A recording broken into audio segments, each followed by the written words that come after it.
Ganesh Narayan भासु,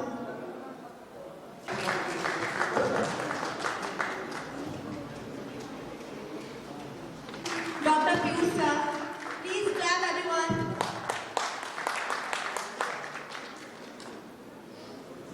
And Dr.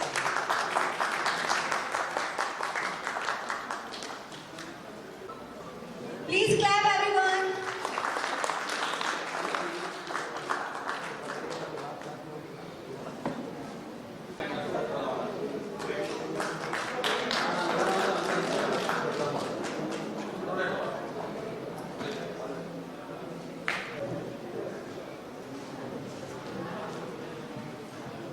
अब हमारे बीच हमारे जो गेस्ट हैं, हमारे जो गणमान्य लोग हैं, हम चाहते हैं उनको अभी टेक्निकल सेशन के लिए विदाई दें और विदाई बहुत ही क्लैप के साथ देंगे।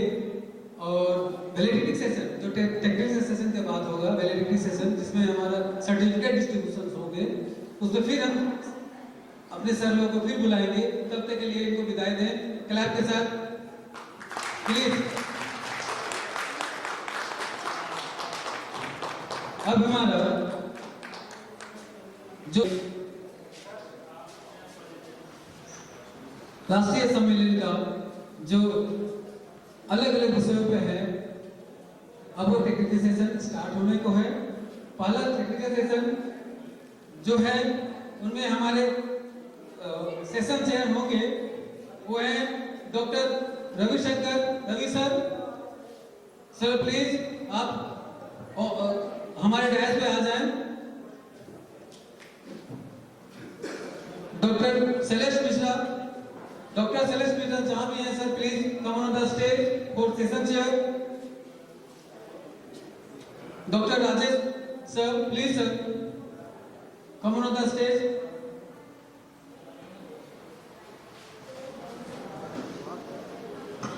हमारे captain sir Ranjeet Kumar Hande sir please, and Amrit sir also. हम चाहते हैं कि ये दो हमारे बीच जो ब्रदर्स हैं, मैं बहुत बार कंफ्यूज हो गया हूँ कि कौन से किन से मिलता हूँ, कौन से मिलता हूँ।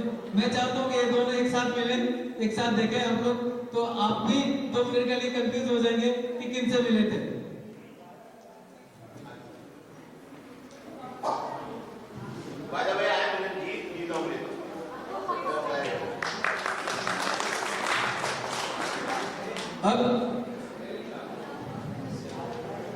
अब हमारे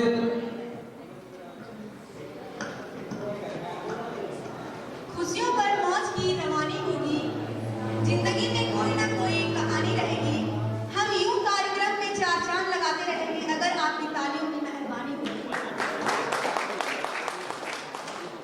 And now I would like to call Prahlad Thakur from PhD scholar in English. Please come on the stage for his speech.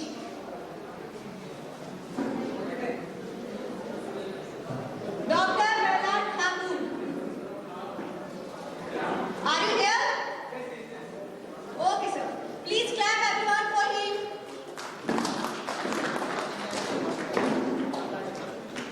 अपने बारे में बोलने से पहले हम अपने कैपिटल यूनिवर्सिटी के बारे में कुछ कहना चाहता हूँ।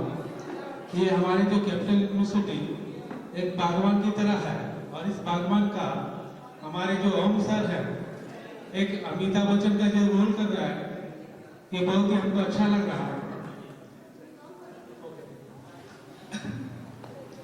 And good afternoon, respected teachers and dear all friends. I am Prahlad Thakur and I work in teacher. I am a student pursuing PhD English course from this institution. And today I am going to talk about my topic, importance of English language, laboratory teaching as a second language in Bihar. Then highlighting a few points about this, and now I will focus on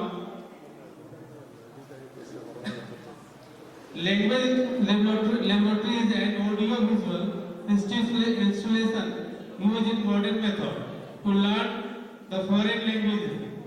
The importance of the language lab can solve this problem and make an English learning process is a very attractive for both teachers and students.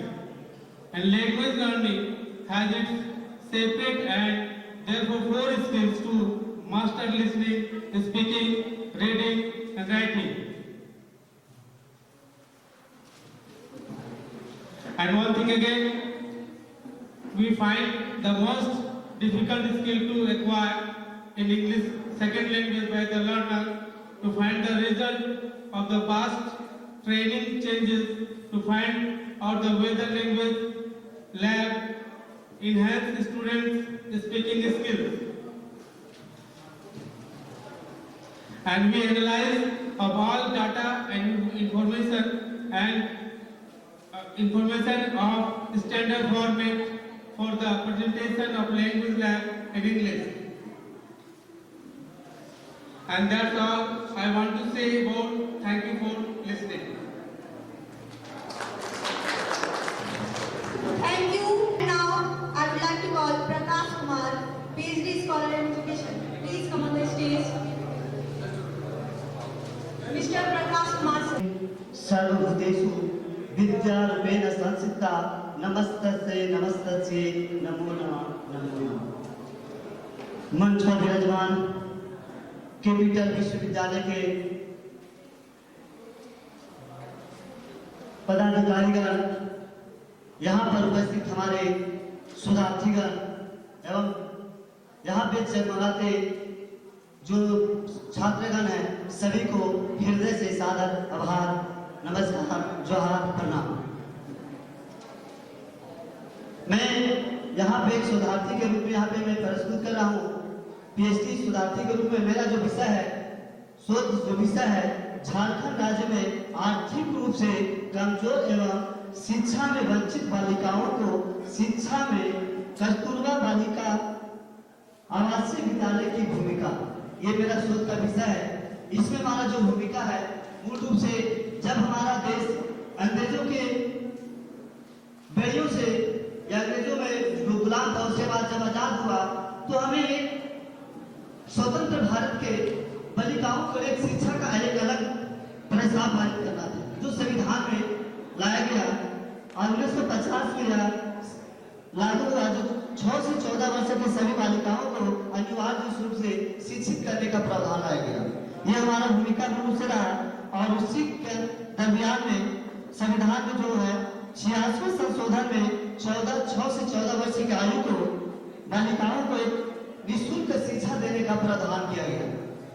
और इसी प्रावधान के बीच हमारा जो है ग्रामीण क्षेत्रों पर विशेष रूप से ध्यान दिया गया। उसी के बीच हमारा जो है कस्तूरबा विद्यालय के बालिकाओं को हमारा 6 से लेकर 12 तक निःशुल्क शिक्षा की व्यवस्था दिया गया, जिससे हमारी बालिकाओं को निःशुल्क रूप में अच्छे रूप से, सुचारू रूप से, सही रूप से शिक्षा की व्यवस्था किया गया।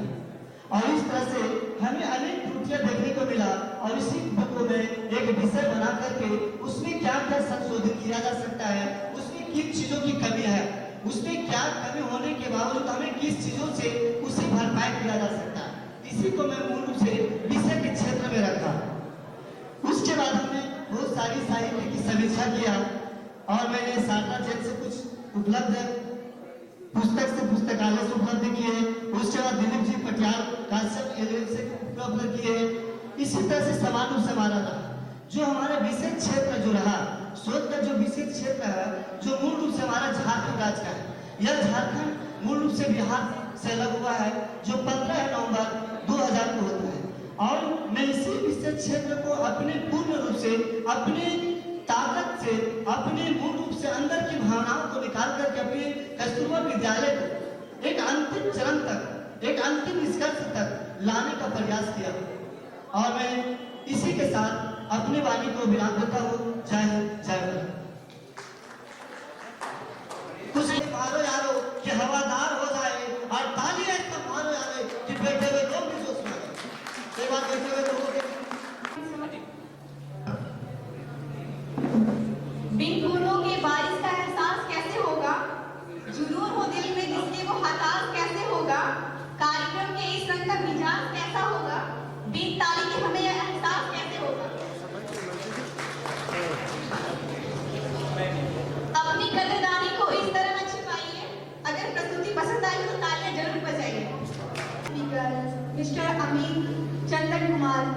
scholar in English. Please come on the stage, sir, please.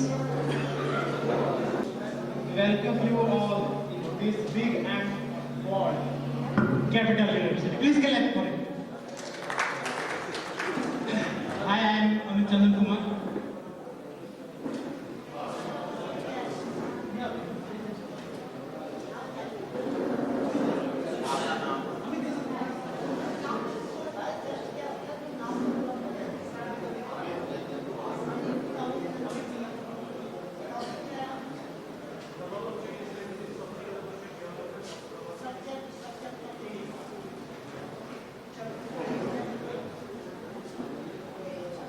My name is Amit Chandan Kumar, working as a guest teacher in Jammu, Bihar.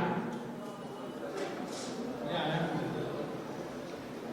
I am going to talk about my research, which is entitled "The Role of English Language in Socio-Economic Development of the Student of Government School, Jammu, Bihar."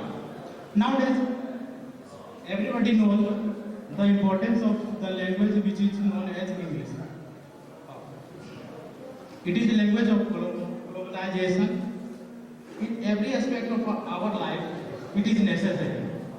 And every kind of development we need this language. This is the language of technology, science, and now in Bihar, in Jammu, the condition of English language is very good. As a guest teacher, I know very closely to them that the students of Bihar, they don't come in schools, and government policy is not good to them because till secondary level this is not a compulsory subject for them. Means that in secondary examination the marks of English language is not included in their mark sheet.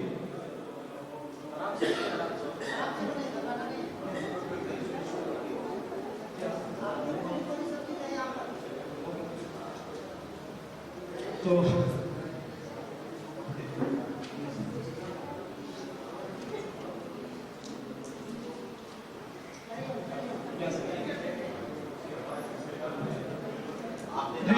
reasons are many more.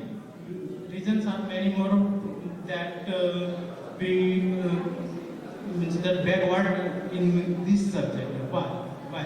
The first big reason is, in my point of view, that the policy which is run by government, Bihar government, especially for this subject. And when the students passed their mathematics examination or secondary examination, and the burden of English language they found, means that any kind of streams, means that science, especially in science stream.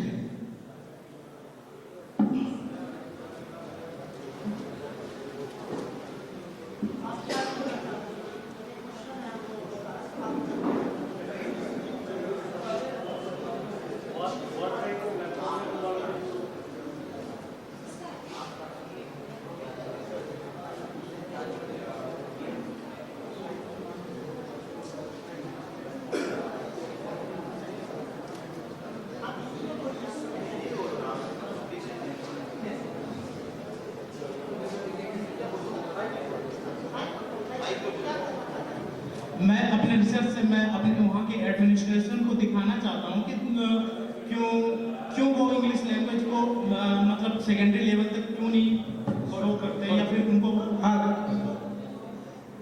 मैं जो भी research scholar हमारे यहाँ पर अपना शोध पत्र प्रस्तुत करने आए हैं बता दूँ, आपके पीएचडी रेगुलेशन में मेंशन है कि 2 वर्कशॉप में सेमिनार होना चाहिए।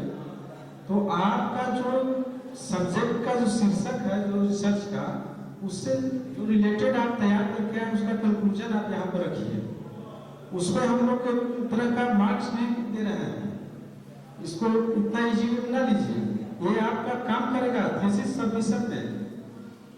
इसलिए इसका ध्यान रखते हुए आप जो प्रॉपर वे का जो कंक्लूजन है, रिसर्च मेथोडोलॉजी है, आप इसको क्यों करना चाहते हैं, इसका एक सारांश जिसे कहते हैं वो 5 मिनट में 7 मिनट में हम लोग तो जब करते थे उसमें क्वेश्चन भी कहे होते थे सामने से, वो तो ऐसा माहौल ही नहीं है। लेकिन आप अपना ही प्रस्तुति करिए तो वो स्पष्ट कीजिए ताकि हम लोग को लगे कि नहीं सही है।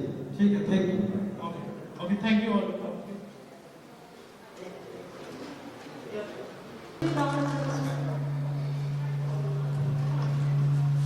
Now please come on stage, Rajesh Kumar sir. We all know that we gather here for attending this seminar on research methodology or physiotherapist Federation of India. So at first, honorable teachers, my dear friends, and everyone present in seminar. My topic is value education in educational institution and role of teachers in promoting the concept. We all know that today where our values go, it means values are the principles or standards of an individual behaviors and can help us to judge what is important in their life. They reflect one's attitude, choice, decisions, judgments, relationships, dreams, and visions toward their life and surrounding environment.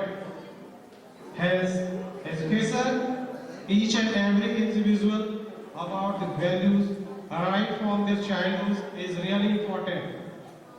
And individual learns different value from different sources like family, relative, friends, community, religion, traditions, customs, books, environment, great personalities, and many other sources. Values are two types, innate and acquired. Innate values are the individual internal development from one's mind and feeling, that is love, care, empathy, honesty, hate, etc. Acquired values are external values developed from one's own experience or influences by the immediate environment. For example, status, ambitions, power, traditions, cultural customs, habits, and tendencies once one mode of creation. There is serious need to give the value education to individuals mainly in place of learning environment as they spend most of his time and learn many things. Value education can be given or gained in any place like home or in school, colleges, universities, jails, volunteer youth organizations or at many other places. Value education is a process of teaching and learning about the ideals that society considers them to be important. Value education is the process by which people give moral values to others. These are two main types of values education. First, tendency or spreading a set of values which come from the society, religion, cultural practices or ethics. Second, individuals are gradually educated or made to realize the importance of good behavior for themselves and the society. Value education may be seen at three levels: household, classroom, and society. And now, role of teachers in value education. A teacher has to play the role of an agent who stimulates, provokes, informs, and sensitizes the students with orientation toward the value situation in life. A teacher should help in creating an atmosphere of love, trust, cooperation, and security in the institution favorable to the development of high ideals and values. Develop a nationalistic feeling among students. Give equal importance to all students irrespective of caste, creed, gender, and status. At last, conclusion. Value education is an important aspect of curriculum affecting the students and society. As values count more than the thought, the students need to grow up in an atmosphere to learn empathy, sharing, nationality, communication skills, etc. And now at last, I want to say that values today, value education is on decreasing. So we have to decide that where we are going. In one phase we are on development side, but in other side we are in on. So we have to decide where we have to go. Thanks to all.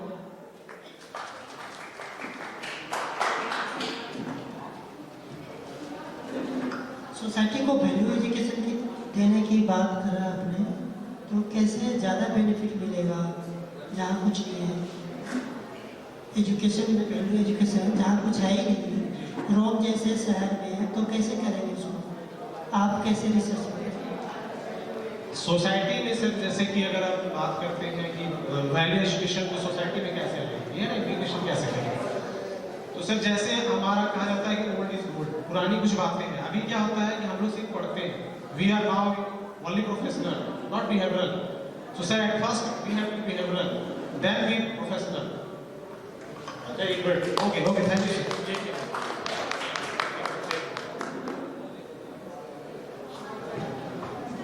Value education में आपने क्या क्या parameters लिए हैं जिसके लिए आप उसके क्वालिटी पर काम करेंगे? वैल्यू एजुकेशन जैसे मैंने इसलिए लिया क्योंकि प्रेजेंट टाइम में देखता हूँ जो कि हम लोग टीचिंग को कैसे पैरामीटर्स क्या क्या रहेंगे जिनके ऊपर आप काम करेंगे? क्या पैरामीटर्स होंगे? क्वेश्चन नहीं समझ पा रहे। क्या पैरामीटर्स होंगे किसी कॉलेज इंस्टीट्यूशन की क्वालिटी को इम्प्रूव करने के? पैरामीटर्स माने स्कूल कॉलेज यूनिवर्सिटी वगैरह में कि क्या वैल्यूज वगैरह, क्या पैरामीटर्स पर काम करेंगे आप? जैसे सर प्रेजेंट टाइम में से यूनिवर्सिटीज हो या आप भी फेस करते हो इस चीज को कि पहले वाली जो बातें हैं, जैसे कि जो अभी कहा जाता है कि अगर हम देखते हैं बच्चे अगर पहले दोनों हाथों से जो पैर छूने का ट्रेडिशन था, ठीक है, अभी वो क्या कर रहे हैं, उसमें हरासमेंट आ रहा है। धीरे धीरे हम क्या कर रहे हैं, आपकी ओर जा रहे हैं और क्या करें, छूते नहीं है। These are only formalities. So at first ये पैरामीटर के अंदर आएगा सर कि वो फॉर्मेलिटीज ना हो, मतलब हम लोग रियलिटी को फेस करें पैरामीटर के अंदर, वो सिर्फ फोकस ना हो, ठीक है, वो दिखना चाहिए। इन बिहेवियर पैरामीटर के अंदर बिहेवियर आएगा सर हमारा एट फर्स्ट, ठीक है। इस तरह से सर बहुत सारे क्राइटेरिया से कैरेक्टर है, ठीक है, इसको हम लोग सर इंक्लूड करके बाकी सर इसके अलावा भी जो मेन पैरामीटर्स जी हैं जिन पर काम करना होता है, जी, आपको बिल्डिंग इंफ्रास्ट्रक्चर देखना है, लैब्स जी जी, लैब्स होती हैं उनका अपग्रेडेशन, फाइनेंस देखना है सर, सोसाइटी आपका फाइनेंस मॉडल क्या है, जी, आपके टीचर्स फैकल्टी की जी जी, सैलरी है, एवरीथिंग बहुत सारे पैरामीटर्स हैं। जी पैरेंट्स वगैरह को कोई ऐसा पैरामीटर नहीं है क्वालिटी जी। Okay okay okay thank you sir. Thank you so much, sir, for your valuable words. वह खजाना क्या जिसकी ताली ना हो, वह खजाना क्या जिसकी ताली ना हो, वह गुलशन क्या जिसमें माली ना हो, और वह सेमिनार क्या जिसमें आप मतदानों की ताली ना हो। And now I would like to ask you, Sundar Kumar Singh, PhD scholar in education, please come on the stage. Dean sir, HOD sir, and my dear friends, मैं एजुकेशन का रिसर्च स्कॉलर हूँ और मेरा topic है online शिक्षा एवं आभासी शिक्षण साधनों के आभासी शिक्षण साधनों के माध्यमिक एवं उच्चतर माध्यमिक स्तर पर विद्यार्थियों पर प्रभाव एवं चुनौती झारखंड के संदर्भ में एक तुलनात्मक है। दोस्तों, जैसा कि आप जानते हैं कि शिक्षा जो है वो मानवीय सभ्यता और वैज्ञानिक प्रगति का आधार है। आज मनुष्य यदि आधुनिकता के रथ पर सवार होकर के द्रुत गति से तेजी से आगे बढ़ रहा है, तो उसके पीछे शिक्षा का बहुत बड़ा और बहुत अहम हाथ है, जो कि न सिर्फ बालक के व्यक्तित्व का निर्माण करती है, उसका श्रृंगार करती है, बल्कि उसका विकास भी करती है, सर्वांगीण विकास होने के कारण। लेकिन हम देखते हैं कि सृष्टि का शाश्वत नियम है परिवर्तन, और बदलते वक्त और परिस्थितियों के साथ शिक्षा और शिक्षण के जो माध्यम थे, साधन थे, वो भी बदलते रहे। प्राचीन काल में जहां हम गुरुजनों के पास गुरुकुल में जा करके और शिक्षा ग्रहण करते थे, वही आधुनिक समय में हम फेस टू फेस एजुकेशन में शिक्षा ग्रहण करते हैं, स्कूलों में जाकर के। लेकिन एक वक्त ऐसा आया जब वक्त ने फिर से शिक्षा और शिक्षण स्वरूप के साधनों को जो है प्रभावित किया, और वो था कोविड-19 के समय में, जिसके कारण क्या हुआ कि हम पारंपरिक जो शिक्षण व्यवस्था थी, जो शिक्षण साधन थे, उसके जरिए फेस टू फेस जो पारंपरिक शिक्षण था उसको हम नियमित नहीं रख पा रहे थे, रेगुलर नहीं कर पा रहे थे।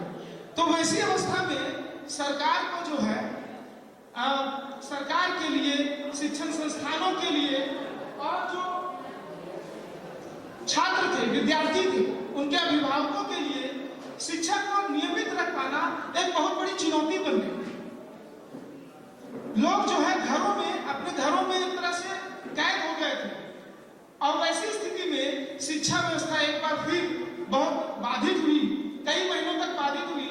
तो लास्ट में सरकार को जो है वो ऑनलाइन शिक्षा ही जो है एक बेहतर विकल्प और साधन के रूप में नजर आई। तो हम देखते हैं कि ऐसा नहीं है कि सिर्फ अभी के समय में हम लोगों ने देखा कि ऐसी परिस्थितियां हो गई थी कि जब हम चाह के भी बच्चों की शिक्षा को नियमित नहीं रख पा रहे। तो उसी से मेरे मन में ये टॉपिक के बारे में सवाल आया और मतलब इसको मैंने जो है रिसर्च के रूप में रखा। क्योंकि देखिए ऑलरेडी हम लोग जानते हैं कि जो भविष्य में इतिहास इस बात का साक्षी है कि हर 100 वर्ष में ऐसी संक्रामक बीमारियां आती रही।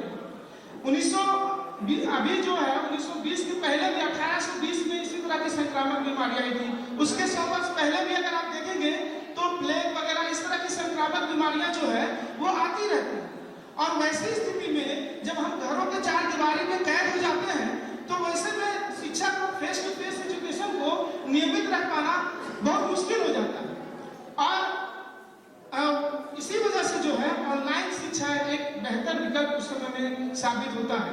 लेकिन क्या है कि सरकार ने डिजिटल इंडिया विजन के तहत कई सारे प्रोग्राम चाहे, लेकिन वो अपेक्षा जो परिणाम देने चाहिए थे वो परिणाम नहीं दे पाए। कारण क्या था? छात्रों के पास, शिक्षकों के पास जो है डिजिटल संसाधनों की पर्याप्त मात्रा में अभाव था, ट्रेनिंग का अभाव था, बच्चों के अंदर में अभी प्रेरणा की कमी थी डिजिटल एजुकेशन के प्रति। अभी उस तरह से मतलब ऑनलाइन एजुकेशन के प्रति जागरूकता नहीं थी। सब लोग ऐसे ही कर रहे थे। तो जिस अनुकूल या अपेक्षा के साथ सरकार प्रोग्राम चला रही थी उसके अनुसार हम लोगों को रिजल्ट नहीं मिल पाया। उस तरह से ये वास्तविकता के धरातल पर अपना रूप नहीं ले पाया उस तरह से। लेकिन हाँ, ये है कि इसने एक बहुत आधार तैयार किया, बहुत लोगों का माइंड मेकअप किया। देखिए हाल ही में चाइना और पाकिस्तान के बीच में जो है वो जैविक हथियार बनाने को लेकर के एक समझौता हुआ।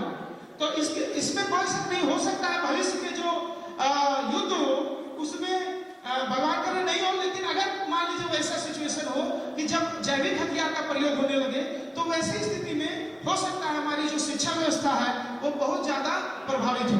तो ऑनलाइन एजुकेशन उस समय में एक बेहतर और कारगर उपाय मालूम होती है।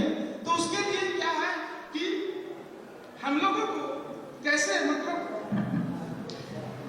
ये प्रस्तुत सोच जो हम शोध कर रहे हैं उसमें क्या होता है कि शिक्षा का जो है झारखंड के विद्यार्थियों पर माध्यमिक एवं उच्चतर माध्यमिक स्तर पर जो विद्यार्थी है, बड़े विद्यार्थियों पर अच्छा सकारात्मक प्रभाव पड़ा है। छोटे बच्चों के लिए ये जो है थोड़ा सा इरिटेशन वगैरह चिड़चिड़ापन को बढ़ावा दिया है, लेकिन सकारात्मक अगर हम पहलू को देखें तो माध्यमिक और उच्चतर माध्यमिक स्तर पर इसके सकारात्मक फायदे देखने को मिले हैं। तो प्रस्तुत शोध में मैंने जो है वो ये जानने की कोशिश की है कि जो ऑनलाइन शिक्षा है या उसका जो वर्चुअल माध्यम है वो किस हद तक विद्यार्थियों को प्रभावित किए हैं, सकारात्मक रूप से प्रभावित किए हैं, और वो ऑनलाइन शिक्षा के प्रति कैसा दृष्टिकोण रखते हैं, कौन ऑनलाइन शिक्षा के कौन से साधन हैं, और सरकार के समझ ऑनलाइन शिक्षा को प्रभावी बनाने हेतु, सफलतापूर्वक उसको वास्तविकता के धरातल पर लाने हेतु क्या क्या चुनौतियां हैं और क्या क्या अवसर है, भावी अवसर है, जिसको रख करके वो भविष्य में और भी अगर इस तरह का सिचुएशन फिर से अगर हमारे सामने आए कि हमें इस तरह का सिचुएशन कोविड-19 जैसा सिचुएशन अगर फिर से हमें फेस करना पड़े तो हमारे पास एक बेहतर विकल्प के रूप में ऑनलाइन शिक्षा को हम कैसे पहले से ही तैयारी करके रखेंगे जिससे कि वो जो है सो सकारात्मक रूप से और बेहतर मतलब ऑनलाइन। इसका मुख्य रूप से कंक्लूजन जो है वो झारखंड के संदर्भ में है। तो ये झारखंड में ऑनलाइन शिक्षा को और भी बेहतर स्वरूप प्रदान करने में और सकारात्मक रूप से प्रभावी बनाने में ये जो शोध है वो सहायक सिद्ध होगी, ऐसे मैं आशा करता हूँ। संक्षेप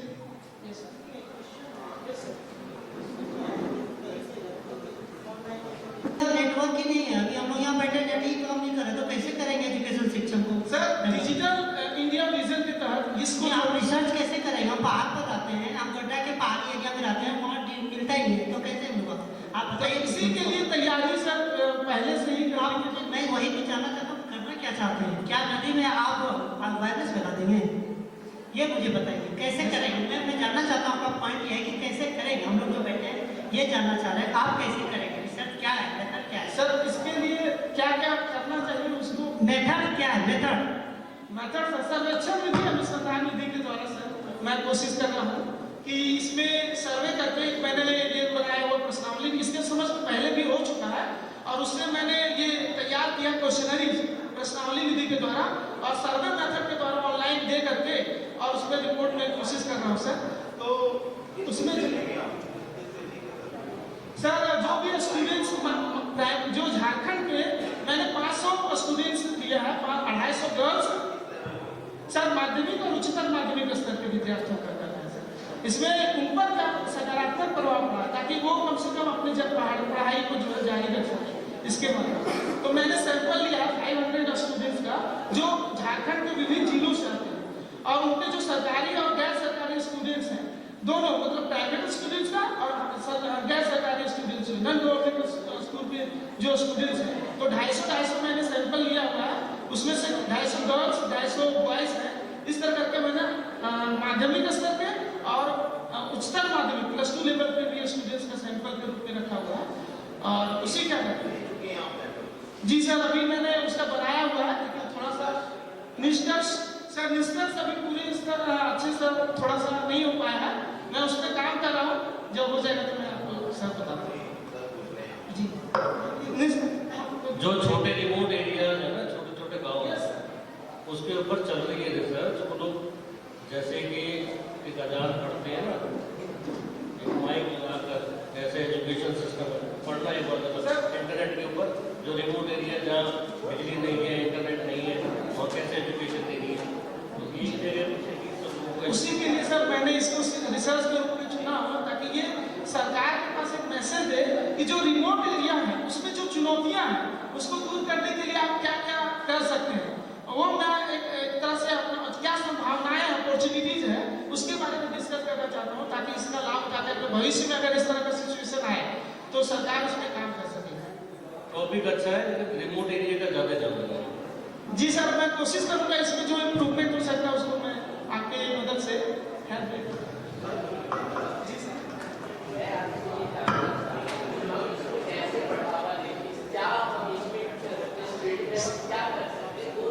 सर जो अभिप्रेरणा का अभाव है इस जैसे हम हुआ क्या है कि ऑलरेडी हम लोग ये पारंपरिक जो शिक्षण व्यवस्था है वो हमारे ऊपर में इस तरह का माइंडसेट बना दिया है कि भाई सिर्फ क्लासरूम में जाकर के ही पढ़ेंगे तभी हमारा अच्छा होगा। ऐसा नहीं है। अगर वर्चुअल मीडियम इसलिए मैंने चुना है, आभासी शिक्षा का साधन क्या होता है, इसमें हम फेस टू फेस नहीं होते, सामने नहीं होते हैं, लेकिन जो सिचुएशन होता है दूर रह के भी, घर में रह के भी, अगर भविष्य में अगर जैविक हथियार से कभी ऐसा अगर सिचुएशन आता है तो उसके लिए हम पहले से ही तैयार हैं और अपनी शिक्षा व्यवस्था को बाधित ना रखें, रेगुलर रख सकें। अगर उस तरह का सिचुएशन आए कि हम फिर से घर के अंदर में रहना पड़े तो वैसी स्थिति में हम उसको जो है बेहतर कैसे कर सकते हैं उसी पर रिसर्च करते हैं। ठीक है sir.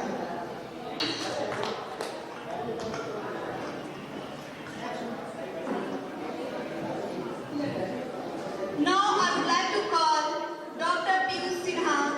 Please come on the stage.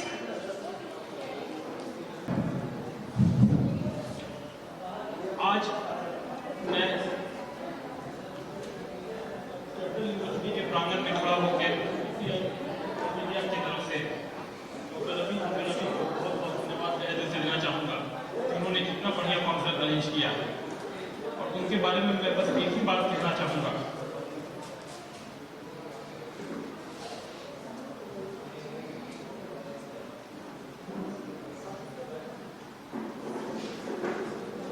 परिंदों को मंजिल मिले की यकीन, ये फैले उनके पर पूछते हैं, अक्सर वे लोग खामोश होते हैं जमाने में जिनके हुनर होते हैं। आज का टॉपिक मेरा बिल्कुल थोड़ा अलग सा है। ये टॉपिक है role of physiotherapy and importance of physiotherapy. एक स्वस्थ शरीर की एक स्वस्थ शरीर स्वस्थ समाज और स्वस्थ देश दे सकता है। अगर हमारे शरीर में किसी प्रकार की परेशानी होगी तो हमारा मन किसी भी कार्य में नहीं लगेगा। इसलिए हमें अपने शरीर को स्वस्थ रखने के लिए फिजियोथेरेपी की आवश्यकता रहती है। आजकल के भागदौड़ भरे जीवन में स्वस्थ जीवन रखना बिना फिजियोथेरेपी के असंभव है। Physiotherapy helps in reduce pain, restore mobility and flexibility, increase range of motion of joints, strengthen the muscles and maintain the correct posture of the body. Next,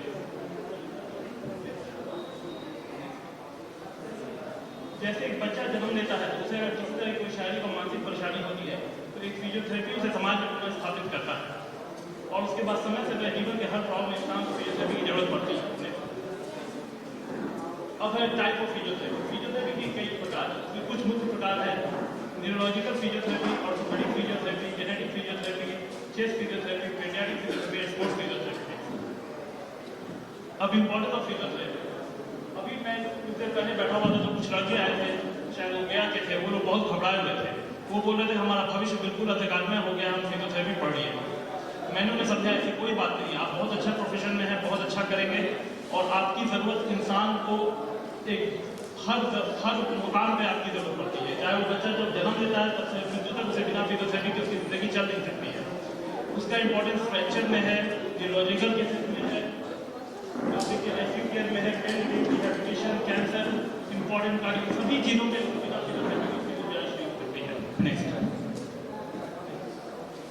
उसके अलावा उसे फिर एक अच्छा फिजियोथेरेपिस्ट तभी होगा जब उसे अपने सब्जेक्ट के साथ साथ पेशेंट के प्रति नम्र होना चाहिए, हमारी स्टैंडिंग क्लियर होनी चाहिए, पेशेंट केयरिंग होना चाहिए। We must listen the problem of the patient carefully, then we should elevate the patient properly and then we should do the diagnosis and after we should plan the treatment and start. Thank you. फिर मैं last में एक बात कहूँगा, खुद ही को अगर बुलंद इतना कि हर तकदीर से पहले खुदा बंदे से खुद पूछे बता तेरी रुका क्या है। Thank you.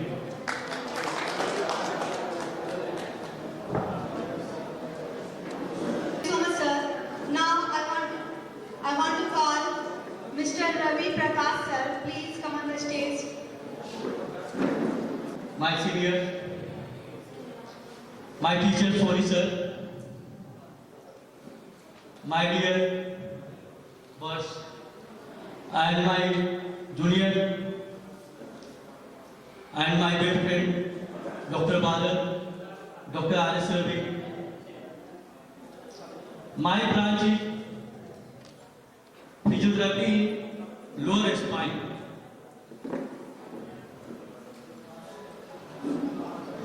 आज लोअर स्पाइन के कारण बैक पेन बहुत कॉमन हो गया है,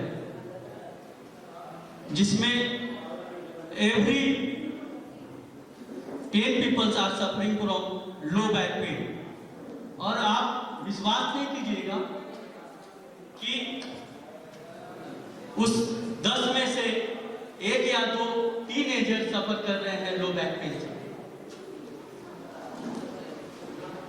मैंने अपने 20 साल के प्रोफेशन में देखा है कि जब लो बैक पेन होती है तो पेशेंट का जो कंडीशन है वो ये ऐसे, या मतलब कि वो उस पोजीशन में रहना चाहता है जिसको वो आराम से सह सकता है, जैसे लैटर पोजीशन में, या तो बैठने के पोजीशन में, जैसे कुछ देर चलेगा और वो बैठ जाएगा, या घर में है तो लेटने के पोजीशन में। तो चलो बैक पेन हो गई, बैक पेन हो गई तो क्या करेंगे? पेन किलर खाएंगे, बहुत ज्यादा होती है तो क्या करेंगे? फिजिशियन के पास जाएंगे, सर्जन के पास जाएंगे और लास्टली फिजियोथेरेपिस्ट के पास जाएंगे। तो firstly I will tell you कि जब वो फिजिशियन के पास जाएंगे तो फिजिशियन क्या करते हैं? फिजिशियन पेन किलर देंगे और बोलेंगे टेक बैक रेस्ट, और मैं इस विषय पर भी आगे में बढ़ूंगा। फिर वो सर्जन के पास जाते हैं तो सर्जन क्या करेंगे? उनको एमआरआई करवाएंगे, एक्सरे करवाएंगे और बोलेंगे बेड रेस्ट कीजिए। या फिजियोथेरेपिस्ट के पास भेज देंगे और क्लियर कट लिख देंगे 10 minute traction, 10 minute diathermy, 10 minute ultrasound और एवरीथिंग लाइक डायथर्मी और IFP टेस्ट। अगर आज के भागदौड़ के जिंदगी में my seniors I am telling you, आज के जिंदगी में लोगों के पास समय नहीं है और उनको जब सर्जन बोलेंगे कि आप बेड रेस्ट कीजिए तो I think that is not possible कि वो कैसे बेड रेस्ट करे, बेड रेस्ट करे कि काम करे। एक तो ऐसे ही इतनी ज्यादा महंगाई है, बेड रेस्ट चलो कर लिया तो क्या इसमें गारंटी है कि वो 100% सही हो सकता है? No, never, nothing. I have to see no improvement is there after 3 months or after 2 months. Lastly, what will he do? He will go to physiotherapist. And what will physiotherapist do in that case? Like a traction, diathermy, ultrasound, IFT, laser therapy, and today latest therapy IEF. So all therapy there is going on, but what will the improvement go on? I have to see and I have to retain my practical patient I have to see, and what will the improvement? Lastly, I am going to say my senior, कि improvement is not there, only 80% improvement, and how much? There only 3 months, and lastly 3 months to 6 months, but improvement is not there. So जब मैं सोचा कि नहीं मुझे कुछ अलग से करना है, तो जब पेशेंट मेरे पास आया, मतलब कि last 5 years I am telling you, मैंने रवि से भी बात किया, बादल से भी बात किया और मैं अपने गुरुदेव से भी बात की। तो रवि ने मुझे बहुत अच्छा बताया कि बॉस वो काम कीजिए जिससे बहुत अच्छा रिजल्ट आ सकता है।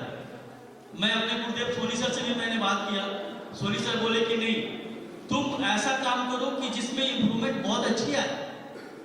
और बादल मेरा बहुत सारा दोस्त है, मेरा बेस्ट फ्रेंड है, बादल भी वही बोला कि बॉस आपको जो अच्छा लगता है वो काम कीजिए। तो मैं पिछले 5 साल से मैं पेशेंट का हिस्ट्री लिख रहा हूँ और अभी तक मैंने 1788 पेशेंट को देखा है। 1788 पेशेंट को मैंने क्या किया, मैंने स्पाइनल ग्लैंड होता है, एक वर्टेब्रा को पकड़ के दूसरे वर्टेब्रा को स्पाइनल मोबिलाइज किया। और वो एक बात मैं बताना चाहता हूँ कि जो लोअर स्पाइन है खास करके वो लंबर का रीजन वो बहुत ज्यादा पॉसिबल है, मतलब L4, L5 और सैक्रम बोन। तो मैंने रवि से भी बात किया, सोनी सर से मेरे गुरुदेव है, मैं उनसे हमेशा बात करता हूँ और मैं अपने दोस्त बादल से भी बात किया। तो बोले कि रवि भी बोला कि बॉस अगर उसमें अगर इंप्रूवमेंट आता है तो उसमें आगे बढ़िए।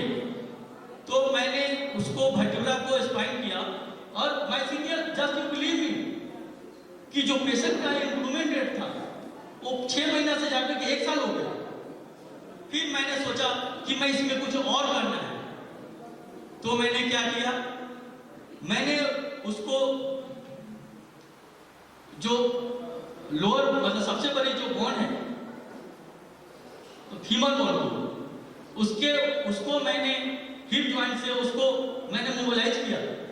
और क्या मोबिलाइज किया, मैंने मोबिलाइज किया उसको इंटीरियर पोस्टीरियर मोबिलाइजेशन दिया और उसको लैटरल मीडियल मोबिलाइजेशन दिया। That means mobilisation means you can ask me my senior, मतलब मैंने उनको लेटाया सुपाइन पोजीशन में और उसको मैंने एक लेग को फोल्ड किया और दूसरे लोग को सीधा किया और अपने आर्म को मैंने उनको रखा उनके क्या कहते हैं नेक ऑफ द फीमर के पास और उसको एक इंटीरियर पोस्टीरियर मैंने मोबिलाइजेशन दिया, क्या that is known as the spinal gland. तो माय कलीग जो मेरे यहाँ फिजियोथेरेपिस्ट कलीग है, जस्ट यू बिलीव मी कि जो 90% जो मेरा रेट ऑफ जो इंप्रूवमेंट था वो 95% में आ गया। तो मेरा जो रिसर्च पेपर है नॉट ओनली माय मतलब interior posterior, I have to given lateral and medial also. और my senior just you believe me वो जो रेट ऑफ जो मोबिलाइजेशन था 1 ईयर्स का, वो आप बिलीव कीजिए वो 3 साल आ गया। और मैंने पेशेंट से कॉल करके पूछा कि आप कैसे हैं, तो पेशेंट बोला कि मैं I am getting a very good improvement.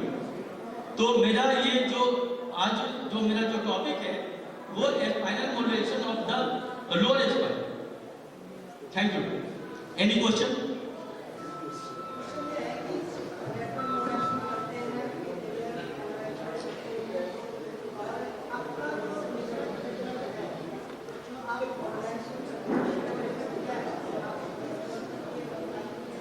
इसको मैंने एक तो मलिगन के टाइप पे मैंने किया, और दूसरा ये मैंने अपना रिसर्च भी किया। मैंने अपना रिसर्च किया, मैंने पेशेंट पे रिसर्च किया। मैंने मतलब कि according to view of my patient last 20 year.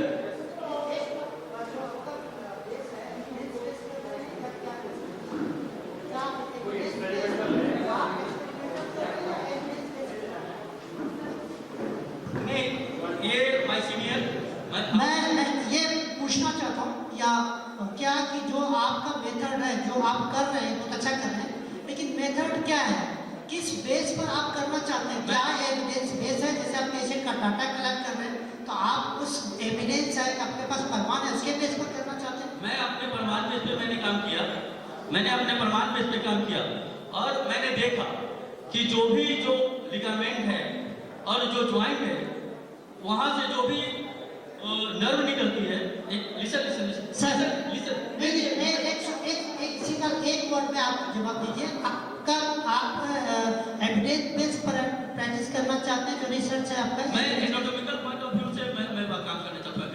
Anatomical point of view से, anatomical and physiological point of view से मैं काम करना चाहता हूँ। कोई बात नहीं, आपका एविडेंस बेस करना चाहते हैं? Yes. Thank you. Any type of question if someone can ask मी। मैं एक इनको अवार्ड भी देना चाहता हूँ। अभी बार बार हम लोग बुला लेते हैं, मौका है 1 मिनट के लिए, तो डॉक्टर परिणीति और डॉक्टर को आनंद सर को बुलाना चाहूँगा कि रवि प्रकाश को अवार्ड दें।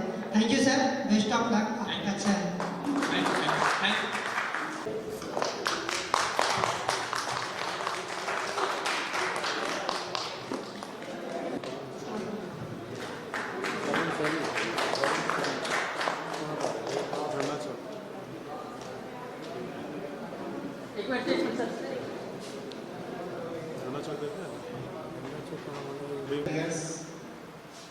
And dearest research scholars,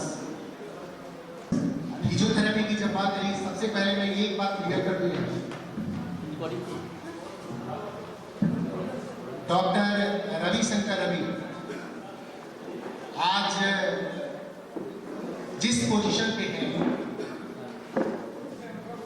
आज सबसे ज्यादा किसी को खुशी हो रही है तो डॉक्टर ए के सोनी को खुशी हो रही है।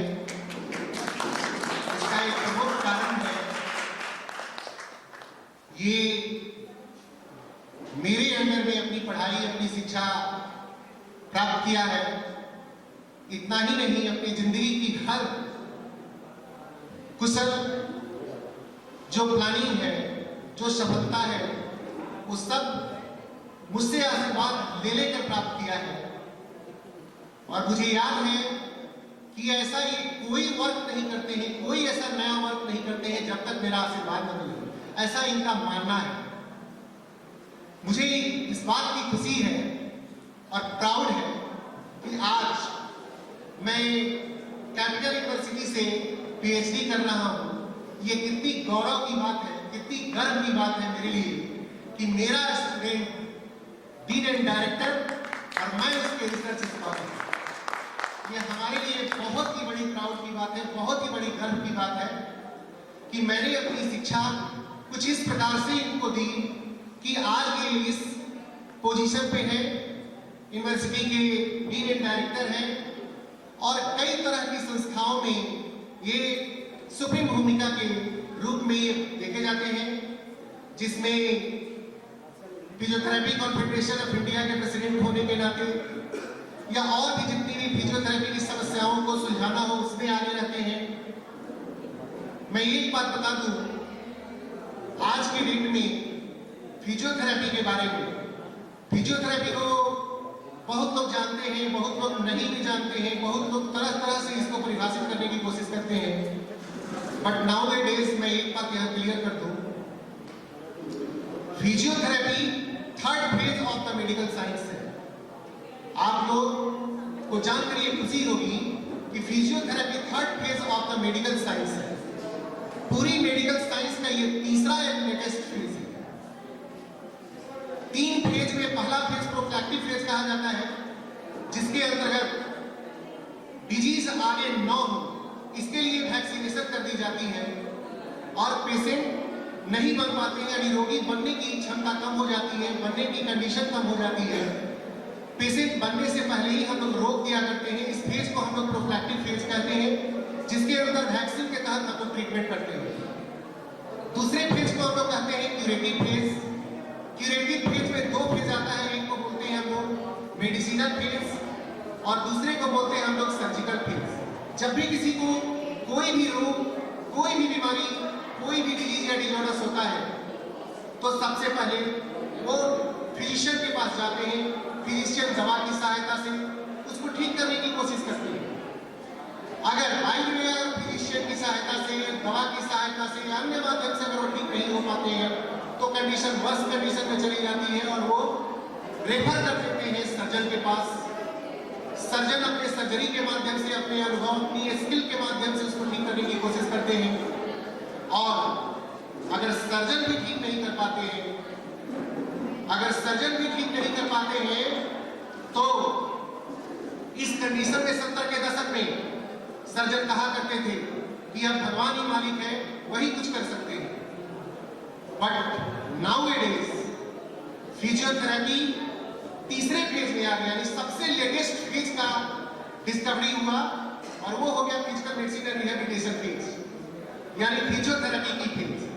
आज के डेट में वैसे सारे पेशेंट जो किसी डिजीज की वजह से वर्स्ट कंडीशन में चले जाते थे, जिनकी रिकवरी रेट 0 लेवल पर आ जाती थी, जो रिकवर होने की चांसेस बहुत ही घट जाती थी, कम हो जाती थी, आज के डेट में उसमें 100% रिकवरी की चांसेस हो गई है। और आज के डेट में फिजियोथेरेपिस्ट उस पेशेंट को सर्वाइवल सोसाइटी बनाता है, फिर अपनी जिम्मेवारी निभाने लायक बनाता है, फिर उसको समाज में जीने लायक बनाता है। ये हमारी लेटेस्ट फेज है, फिजियोथेरेपी की लेटेस्ट फेज है। एक बात मैं और क्लियर कर दूं कि 70 के दशक में फिजियोथेरेपी की जब फॉर्मेशन हुई तो ओनली 2 डिजीज को लेकर हुई। पहली डिजीज पोलियो, उस समय बहुत ही पोलियो हुआ करता था, पोलियो की वजह से हुई, और दूसरा पोस्ट ऑपरेटिव मैनेजमेंट के लिए की गई। सर्जन, ऑर्थोपेडिक सर्जन सर्जरी करते थे, न्यूरो सर्जन सर्जरी करते थे और उसके बाद जो पैरालिसिस हो जाती थी या स्टिफनेस हो जाता था या पेशेंट चल नहीं पाता था, इस कंडीशन के लिए इसकी फिजियोथेरेपी का निर्माण हुआ। फिजियोथेरेपी आया हमारे लेटेस्ट तीसरे फेज में। बट नाउ ए डेज आपको जानकर ये खुशी और गर्व होगा हमारे सारे फिजियोथेरेपी बिरादरी को कि अप्रॉक्सीमेट मोर देन 1500 केसेस को डायरेक्ट या इनडायरेक्ट फिजियोथेरेपी की इन्वॉल्वमेंट हो गई है। 1500 आप समझ सकते हैं। और इतना ही नहीं, आज के डेट में अगर चंद डिजीज को अगर छोड़ दिया जाए, चंद डिजीज को अगर छोड़ दिया जाए तो सारे डिजीज में डायरेक्ट या इनडायरेक्ट इंटरफेयर करता है फिजियोथेरेपिस्ट। एक फिजियोथेरेपिस्ट के बिना मेडिकल साइंस हैंडीकैप्ड है। अगर ये कहा जाए तो ये बहुत ही बेहतर होगा कि फिजियोथेरेपी के बिना मेडिकल साइंस ही हैंडीकैप्ड है, तो ये गलत नहीं होगा। अगर किसी व्यक्ति को फिट एंड फाइन जब तक आपको लिमिट रहना है, यानी जितनी एज बची है उतनी एज तक रहना है, तो फिजियोथेरेपी की शरण में जानी ही होगी। ऐसा कोई घर नहीं है जिसमें फिजियो की रोग नहीं है, डिजीज नहीं है, डिसेबिलिटी नहीं है, डिफॉर्मिटी नहीं है, डिसऑर्डर्स नहीं है, हर घर में उपस्थित है। और हर घर तभी स्वस्थ हो सकता है जब आप फिजियो से संपर्क करेंगे, फिजियो के इंस्ट्रक्शन को फॉलो करेंगे, तो निश्चित रूप से वो दिन आएगा कि आप फिट एंड फाइन रहकर अपनी जो जिम्मेवारियां हैं वो निभा पाएंगे, सर्वाइव सोसाइटी हो पाएंगे। मेरी एक टॉपिक है, मैंने तो मुझे टॉपिक के लिए नहीं बुलाया गया था, लेकिन क्योंकि जब मैं आ गया हूं तो थोड़ी सी बोल देता हूं इस पर भी। शिक्षा मेरी कमजोरी है, 94 से मैं शिक्षा में हूँ और कई जगह का मैं प्रिंसिपल रहा हूँ। अभी आज के डेट में Patna institute of nursing and para medical science का प्रिंसिपल के पोस्ट पे हूँ। मैं ये बताना चाहूँगा आप लोगों से कि मेरी जो रिसर्च टॉपिक है वो है प्लांटर फैसाइटिस। प्लांटर फैसाइटिस, आपको अगर ये जानकर आश्चर्य हो कि अप्रॉक्सीमेट मोर देन 10 मिलियन आपके हील पेन, एड़ी का दर्द, जिसे हम प्लांटर फैसाइटिस कहते हैं, उसे सफर करता है। हर 5 घर पर एक घर में आप देखेंगे कि महिलाएं शिकायत करेंगी कि जब हम सुबह में सो के उठते हैं, धरती पर पैर रखते हैं, तो पैर रखते ही हमको एड़ी में दर्द का अनुभव होता है, चलने में दर्द का अनुभव होता है, हम चल नहीं पाते हैं। ये कष्ट इतनी भयावह हो जाती है कि पेशेंट बेड रिडेन हो जाता है। तो प्लांटर फैसाइटिस क्या है? क्योंकि इतने सारे लोग बैठे हैं, सबको जानकारी इस चीज की रखनी चाहिए। प्लांटर फैसाइटिस जो है, इसके लिए मैं थोड़ा सा इसके स्ट्रक्चर को क्लियर करके आपको क्लियर करता हूं। ये जो फुट है, ये तो कंप्लीट रूप से फुट की डिसऑर्डर्स है। फुट आपके 28 बोन्स के मिलने से बने होते हैं, छोटे बड़े 28 बोन के मिलने से बने हैं, जो एनाटॉमिकली अरेंज इन सीक्वेंस होते हैं। सबसे पहले टार्सस होता है जो 7 नंबर होता है, उसके बाद मेटाटार्सल होता है जो 5 नंबर होता है, उसके बाद फैलेंजेज होता है जो 14 नंबर होता है। And all are arranged in a sequence, all are connected to each other, all are articulated to each other and falls there are more joints. और ये क्या करते हैं, आप समझ सकते हैं, जब 28 हड्डियां जब आपस में मिलेंगी तो ये स्ट्रक्चर वो कैसा होगा। हर स्ट्रक्चर, क्योंकि जानते हैं जहां जॉइंट है वहां मूवमेंट है, वहां स्ट्रेच की संभावना है, वहां स्ट्रेन की संभावना है। तो इतने सारे जॉइंट्स वहां पर बनेंगे, ankle joint, subtalar joint, talonavicular joint, proximal metatarsophalangeal joint, proximal metatarsophalangeal joint, interphalangeal joint, distal interphalangeal joint. ये सारे जॉइंट्स बनते हैं। और ये जॉइंट्स को मजबूत रखने के लिए लिगामेंट्स, जिसको हम रस्सी कॉर्ड बोल सकते हैं, इसका काम है दो बोन को आपस में सही पोजीशन में, सही एनाटॉमिकल पोजीशन में बांध के रखना। इसके अलावा कैप्सूल होते हैं, फसा होते हैं, मेम्ब्रेन होते हैं, अम्नियोटिक्स होते हैं, मसल्स होते हैं। There are so many structure which helps to provide compact position of the foot। पूरे फुट को वो एक कंप्लीट एक स्ट्रॉन्ग पोजीशन में रखता है, जिसकी वजह से ना उसमें स्ट्रेन हो पाता है ना स्ट्रेन हो पाता है। उसके बाद इतना ही नहीं, जो फुट बना उसके 4 लेयर का बना होता है, यानी मसल्स की 4 लेयर्स होते हैं और प्रत्येक लेयर्स के बीच में फसा होता है। फसा is the types of membrane, types of muscles. This is very thin and strong, this is called फसा। ये फसा जो है, इसका काम है दो मसल्स के स्ट्रक्चर को सेपरेट करना, दो स्ट्रक्चर को आपस में सेपरेट करना। ये फसा जो है, तो इसी फसा में इंफ्लेमेशन हो जाता है। मतलब मैं ये कहूँ कि ये चारों जो मसल्स का जो फ्लोर है, ये फ्लोर जो गाइड बनाता है हमारे आर्च ऑफ द फुट का, यही फुट में, यही thick band of the tissues में इंफ्लेमेशन हो जाता है। और इसी इंफ्लेमेशन को हम लोग प्लांटर फैसाइटिस के नाम से जानते हैं, जिसके वजह से इसको दूसरे लेवल्स लैंग्वेज में हम एड़ी का दर्द भी कह सकते हैं, पैर का दर्द भी कह सकते हैं, फुट का दर्द भी कह सकते हैं, उंगली का दर्द भी कह सकते हैं। लेकिन एक्चुअली ये प्लांटर फैसाइटिस ही कहा जाता है। होने का बहुत सारा कारण है, आप लोग जाने अनजाने में बहुत सारा काम करते हैं जो चीज सही नहीं है। सबसे पहला इसका स्ट्रॉन्ग जो कारण है, जो सबसे प्रमुख कारण है, वो है पोस्चर। अगर व्यक्ति अगर सही ढंग से अगर पोस्चर करेक्ट करके नहीं अगर खड़ा हो, नहीं अगर बैठे, नहीं अगर चले, तो निश्चित रूप से उसको प्लांटर फैसाइटिस हो सकती है। ट्विस्टेड मूवमेंट, अगर ट्विस्टेड मूवमेंट अगर करके कोई चलता है तो उसे प्लांटर फैसाइटिस हो सकती है। शू, इम्प्रॉपर शू, अगर इम्प्रॉपर शू जिसमें महिलाएं टॉप हील सैंडल जो पहनती हैं, जिसको पेंसिल टॉप कहते हैं, अगर ये पहन के अगर चले, कैटवॉक करके चले, यानी इस प्रॉपर पोस्चर को मेंटेन न करें, प्रॉपर बैलेंस को मेंटेन न करें, तो निश्चित तौर पर उनको प्लांटर फैसाइटिस का सामना करना पड़ेगा। जंपिंग हो गया, अनावश्यक अनवांटेड मूवमेंट हो गया, ये सारी चीज जो होते हैं वह प्लांटर फैसाइटिस का कारण बनते हैं। प्लांटर फैसाइटिस को ठीक करना है तो सबसे पहले सेल्फ केयर करनी जरूरी है।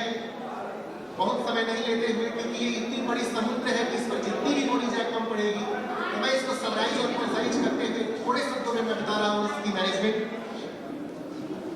फर्स्ट मैनेजमेंट इसकी है प्रॉपर पोस्चर। प्रॉपर पोस्चर, अगर आपकी प्रॉपर पोस्चर है, एनाटॉमिकल पोस्चर है, तो फिर आपको ये नहीं हो सकती है। दूसरा है आपका proper gait. Gait walking pattern is for gait, जिस तरीके से आप चलते हैं दिस इज फॉर गेट। अगर प्रॉपर गेट है तो प्लांटर फैसाइटिस आपकी नहीं हो सकती है। तीसरा आपका एप्रोप्रिएट शू और सैंडल। अगर आपका एप्रोप्रिएट शू है, एप्रोप्रिएट अगर सैंडल है, तो आप निश्चित रूप से आपको प्लांटर फैसाइटिस नहीं हो सकती है। चौथी, अगर regular physical exercise of the ankle joint and all the joints of the foot, अगर डेली सुबह सुन के उठने के समय में अगर बेड पर ही अगर करके उठते हैं तो आपको प्लांटर फैसाइटिस कहीं नहीं हो सकती है। इसके अलावा अगर हो भी गई तो इसका भी बहुत बड़ा निदान है सर्जिकल शू। अगर सर्जिकल शू एप्रोप्रिएट स्ट्रक्चर को ध्यान में रखते हुए अगर बनाई जाए और उसको अगर पेशेंट यूज करे तो निश्चित रूप से उसको इससे निजात मिल सकती है। तो ये 5 मेन कारण, मेन एम है, गोल है, ट्रीटमेंट है, समाधान है प्लांटर फैसाइटिस का। इसी सारी शब्दों के साथ एक बार पुनः अपने कैपिटल यूनिवर्सिटी पर, अपने डायनेमिक वाइस चांसलर सर पर, अपने डायनेमिक चेयरमैन सर पर, respected chairperson on the dash and audience को सप्रेम नमस्कार करते हुए थैंक यू। सभी बीमारी की समस्या दूर होती है।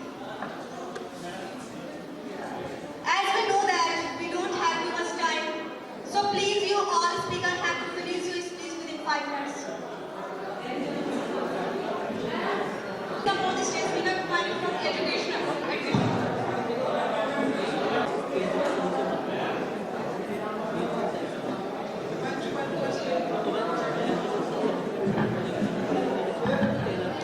मंच पर उपस्थित हमारे कैपिटल विश्वविद्यालय के अधिकारीगण, हमारे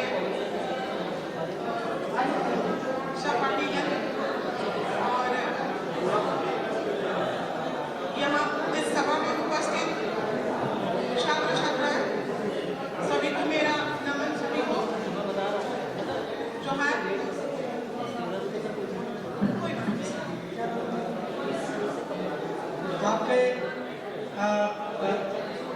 आपके सामने रंजन कुमार जी अभी आए हैं।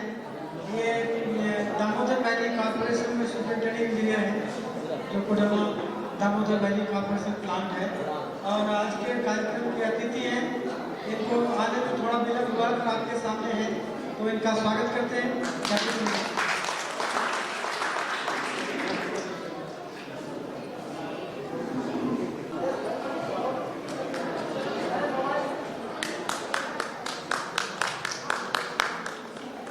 जैसा कि इस सभागार में हम लोग आज एक वर्कशॉप सेमिनार में उपस्थित हुए हैं और सभी लोग हम लोग अपने जो रिसर्च टॉपिक है उसका परिचय एवं सार प्रस्तुत कर रहे हैं। मेरा शोध का जो विषय है वह है सूचना एवं संप्रेषण तकनीक के परिप्रेक्ष्य में दूरस्थ शिक्षा का विश्लेषणात्मक अध्ययन। झारखंड के उत्तरी छोटा नागपुर क्षेत्र में विशेष संदर्भ। जैसा कि मेरा साथ एक संक्षिप्त रूप में छोटा सा मैं सारा प्रस्तुत करना चाह रही हूँ। अपना रिसर्च जो टॉपिक है उस पर दूरस्थ शिक्षा एक परंपरागत शिक्षा विकल्प के रूप में उभर कर सामने आई है। दूरस्थ शिक्षा परंपरागत शिक्षा प्रणाली के समान ही संक्षिप्त उद्देश्यों की पूर्ति में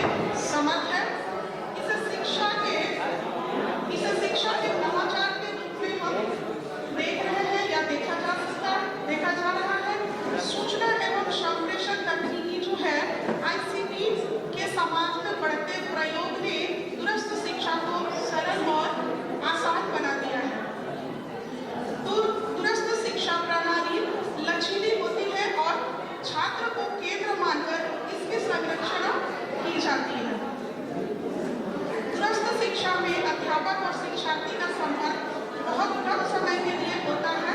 दूरस्थ शिक्षा का आधार स्व अधिगम सामग्री है, जिसका निर्माण इस प्रकार किया जाता है कि छात्र को अध्यापक की कमी महसूस ना हो। अर्थात स्व अध्ययन सामग्री की भाषा लिखने का तरीका ऐसा होता है जैसे छात्र और अध्यापक संवाद कर रहे हैं। दूरस्थ शिक्षा में अध्यापक और विद्यार्थी आमने सामने बैठकर, कहने का मतलब है कि फेस टू फेस अध्ययन नहीं करते। इसमें शिक्षक और शिक्षार्थी दूर बैठे होते हैं और शैक्षिक विचारों के आदान प्रदान के लिए विभिन्न साधन अपनाए जाते हैं। जैसे दूरस्थ शिक्षा इस अर्थ में अनोखी है कि इसमें छात्रों में स्वस्थ प्रतियोगिता बढ़ाने, विचार के आदान प्रदान के लिए नए प्रयोग किए जाते हैं। इससे वे सभी लोग लाभ उठा सकते हैं जिनकी पढ़ाई किसी कारण छूट गई है अथवा जिनकी की नौकरी या घर गृहस्थी के कारण आगे बढ़ना संभव नहीं हो पाया है। वस्तुतः यह शिक्षा की वह प्रणाली है जहाँ प्रतिबंध नहीं होते, न प्रवेश पर प्रतिबंध, न उपस्थिति पर प्रतिबंध। जितना अधिक से अधिक इन प्रतिबंधों पर ध्यान नहीं दिया जाता, उतना ही शिक्षा पद्धति लचीली हो जाएगी। दूरवर्ती शिक्षा शब्द व्यापक है। दूरवर्ती शिक्षा ऐसे छात्रों को अध्ययन के अवसर प्रदान करती है जो आर्थिक दृष्टि से गरीब तथा गांव से सुदूर निवास करते हैं। दूरवर्ती शिक्षा में अध्यापक तथा छात्र अलग अलग होते हैं। तकनीकी माध्यमों का प्रयोग किया जाता है। छात्र समूह में नहीं होते, पारस्परिक सम्मेलन के अवसर कम मिलते हैं। दूरवर्ती शिक्षा का उद्भव सामाजिक मांगों के फलस्वरूप हुआ है। संगठन एवं संरचना की दृष्टि से दूरवर्ती शिक्षा बहुत ही व्यापक प्रणाली है। इसका उद्देश्य ज्ञान एवं अधिगम को भिन्न भिन्न स्थानों तक पहुंचाना है। दूरवर्ती शिक्षा मुद्रित सामग्री के अतिरिक्त औद्योगिक तथा तकनीकी साधनों पर आधारित है। Don't make noise, everyone. Please keep silence. राष्ट्रीय ज्ञान आयोग का यह सिफारिश करता है Take a seat, everyone. इन विषयों पर ध्यान केंद्रित करना होगा। एक राष्ट्रीय आरसीटी आधारित तंत्र का सृजन करना, विनियामक तंत्रों के सुधार लाना, वेब आधारित साधनों के संसाधन विकसित करना, क्रेडिट बैंक स्थापित करना और राष्ट्रीय परीक्षण सेवा उपलब्ध कराना। 21वीं सदी का सुधारक Please सब आराम से बैठ जाइए। भारत सूचना प्रौद्योगिकी के शिक्षा व विकास के क्षेत्र में क्षमता विस्तार के बारे में पूरी तरह से सजग है। मानव संसाधन विकास मंत्री ने अपने मंत्रालय में यह विचार किया है कि पूरी दुनिया में उदारीकरण एवं भूमंडलीकरण के कारण आए बदलाव को देखते हुए शिक्षा के लक्ष्य और उसकी जरूरतों में परिवर्तन किया जा रहा है। हेलो मैडम, अपना फाइंडिंग आप रख लीजिए। बहुत सारे विद्यार्थी हैं, फाइंडिंग बताइए, 2-3 मिनट में क्लोज कीजिए आप। हाँ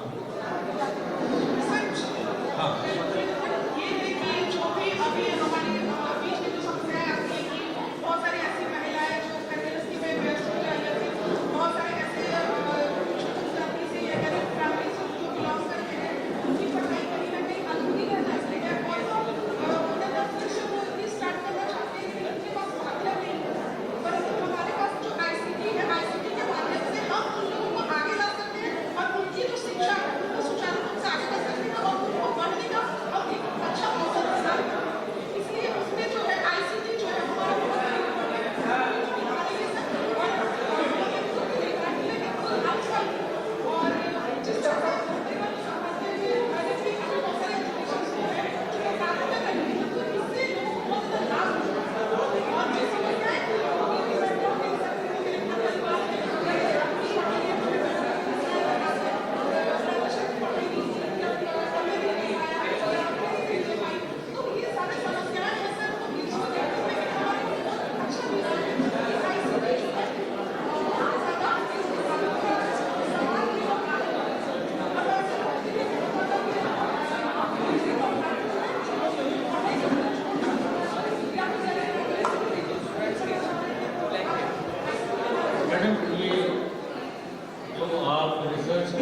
मैं कह रहा हूँ कि आप कैटेगरी कैसे कैसे उसको सेलेक्ट करेंगे कि क्या एज ग्रुप है, लेडीज है, वो विडो है, या बच्चे कैसे कितने हैं, तो हस्बैंड वर्किंग है, आपका क्या मेथोलॉजी क्या रहेगी?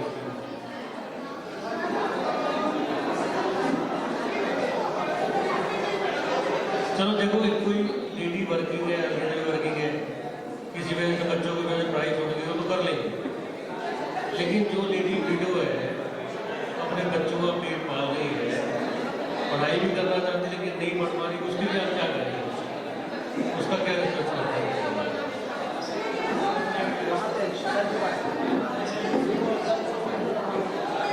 डिस्टेंस एजुकेशन तो है, कर सकता है, लेकिन जिसके बाद मान लिया जो घर में कंप्यूटर भी नहीं है, जो विडो है घर में कंप्यूटर नहीं है, उसके लिए क्या करेंगे?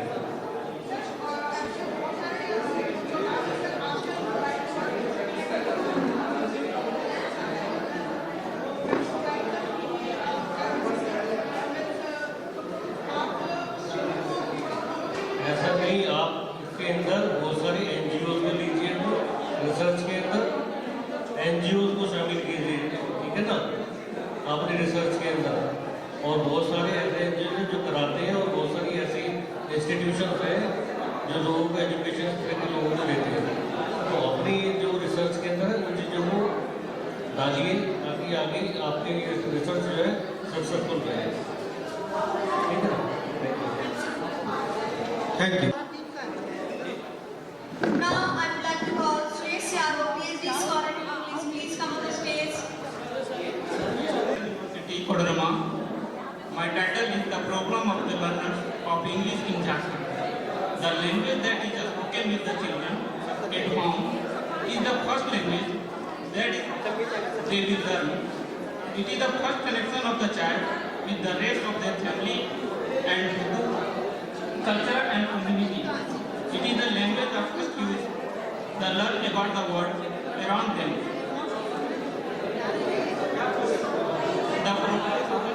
The problem of the learner of English in Jharkhand. Thank you.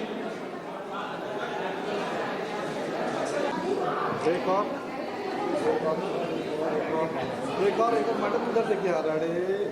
And mobile ad-hoc network.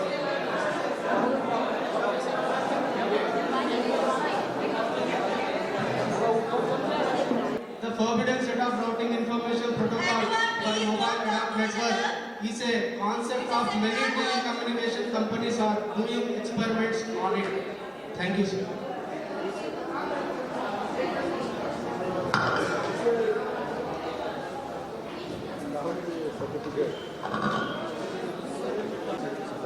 Working on primary data and secondary data.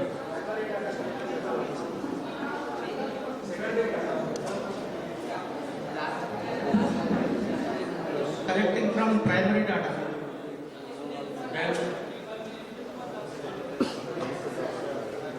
Will you do some experimental work or not? I am only collecting from primary data. First you collect your primary data, then you will make your experimental study.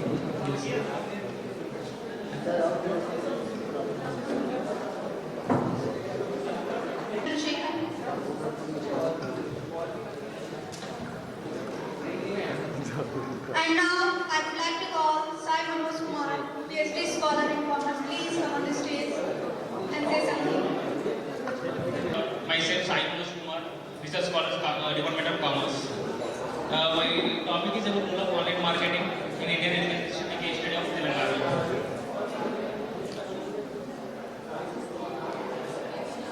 Online marketing is online marketing is the practice of leveraging web visits online to the spread of message about the company's branding and product and development to serve with potential customers. There are so many education companies are providing online education. For example, you can take Byju's and Excel and Edcom Solutions. Byju's is providing primary classes for 6th class to 10th class and providing a gate learning with smartphone app. And Dexter is the one founded in 2001. Its headquarters in Bangalore. It is providing L2S method and Edcom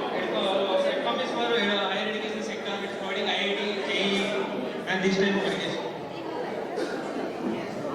Methodology. Data will be collected by the means of nations among the universities, colleges, and schools of different areas. And the primary outcomes of society will 75% sample and higher studies of schools. The sample of study consists of the undergraduate and graduate students enrolled in sessions and online outcomes of different sectors. Thank you.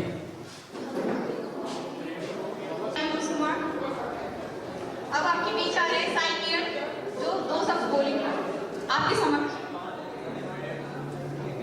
My topic is role of cooperative banks in the development of agriculture and small scale industries which are in Telangana. Mainly, while coming to cooperative banks, they are also called as COPEX banks. The name itself decides that it is very cooperative with the small scale industries and also for agricultural things. This was introduced by the Britishers. इस seminar hall में उपस्थित जो भी विद्यार्थी या शोधार्थी उपस्थित हैं, कृपया करके सुने। ये तेलंगाना से आए हुए हैं और अपना शोध पत्र पर संक्षिप्त में चर्चा कर रहे हैं। आप लोग इतना शोरगुल कर रहे हैं कि ये जो बोर्ड बैठा हुआ कोई नहीं सुन पा रहा है, इसलिए आप लोगों से रिक्वेस्ट है कि इनको अपना पेपर पढ़ने दीजिए। ये बहुत महत्वपूर्ण सत्र है। धन्यवाद। Yeah, my topic is on cooperative banks, which helps agriculture and also the small scale industries. Mainly, the name itself indicates us that it's a cooperative bank, which is very cooperative with the small scale industries and also the agriculture sectors, like very economically backward groups. And the conceptual model of this project is that it gives us loans like short-term loans, long-term loans, cash deposits, and also the cash credit to others. While coming to the literature review, only three projects has done on the cooperative banks till now. And coming to the methodology, I think the recent times it became very difficult for me to collect the data, like due to the COVID situations. But I have done the secondary research on it, and recently I started the primary research studies, like going to and also for the coming to data analysis. The main reason is behind this is that I want to know the relationship between the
हमारे capital विश्वविद्यालय के वैसे शोध छात्र जो किसी कारणवश अपना नाम नहीं दे पाए हैं रिसर्च पेपर प्रेजेंटेशन में, वो भी इच्छुक हो तो अपना आकर के जो भी पेपर हो या तो शब्द रिसर्च से संबंधित बोल सकते हैं।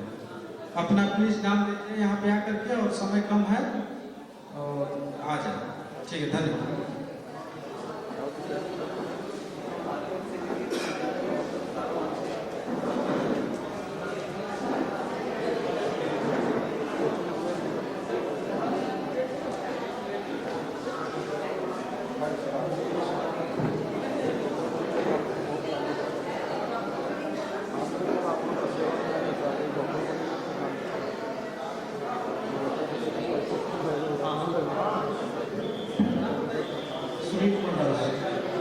Research Scholar Department of English.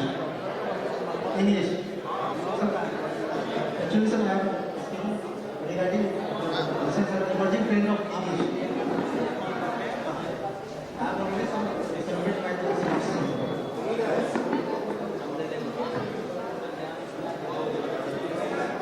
First of all, today is the topic of emerging trend of English or any other subject. So, what is trend? Actually, trend is a development or a movement forwarding to other is what is popular. So, it is a kind of popular development, a development in which many people are interested. So, what is exactly going to talk about what is new development of English language and literature. Second, what is new area in which people are interested this day takes look at some problem trends in literature as well as student. A teacher of English literature, we need to understand the recent trends in its not only in the UK itself but also around the world. Thank you. Thank you so much. And now I would like to call Ganesh Narayan Rawat sir. Please come on the stage. Ganesh Narayan sir.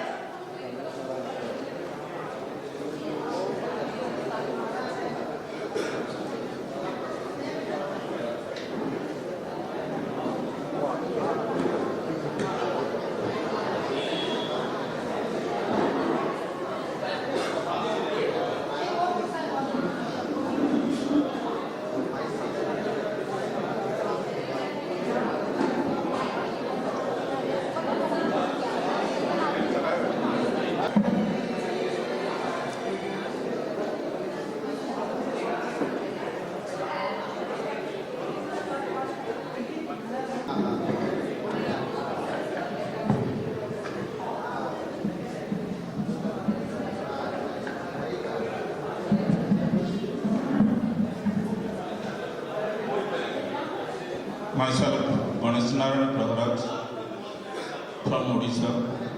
Now I am a PhD scholar of this capital university. First of all, in the very good afternoon, I salute to the capital university and I give my respect to all the dignitaries on the decks and off the decks. Actually, I have a PPT presentation, but due to some technical problem, I am just delivering my speech on the topic of my research paper, a study of properties of solution of higher order stochastic differential equation, because my field is the mathematics.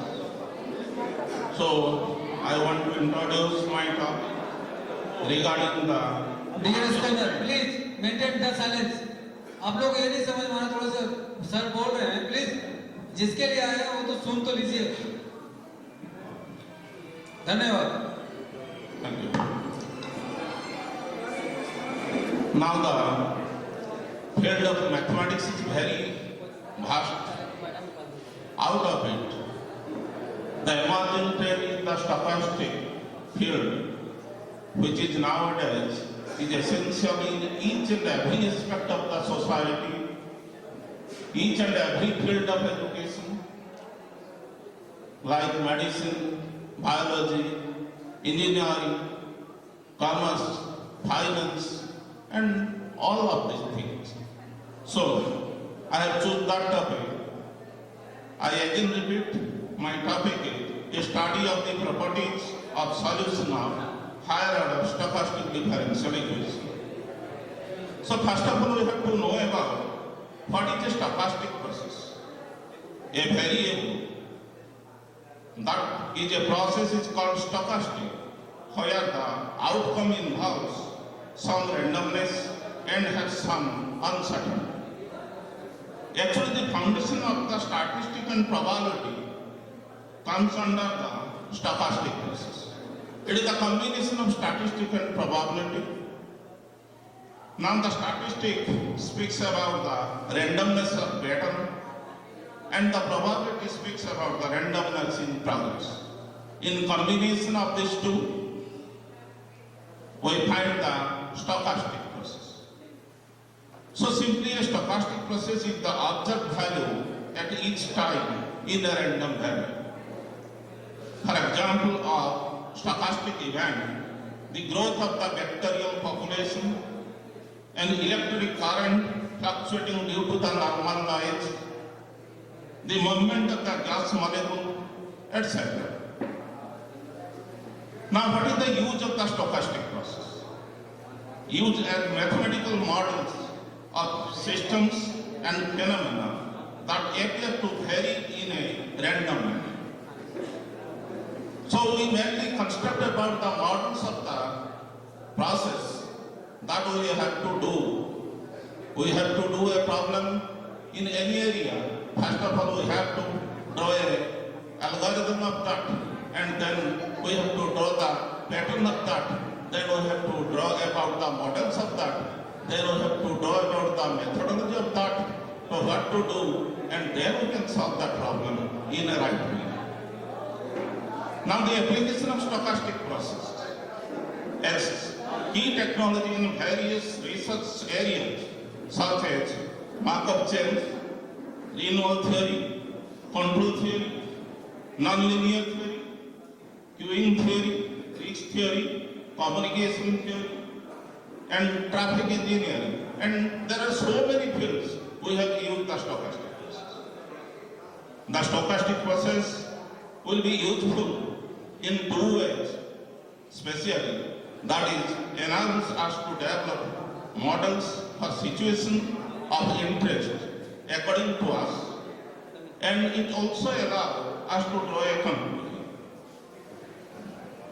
So actually, now the time is over, sleep is coming near me.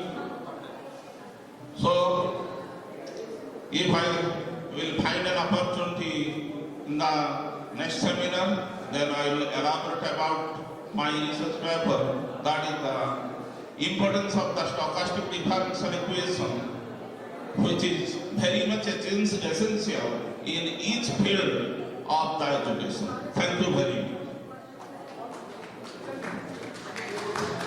Thank you so much, sir, for your superb speech. And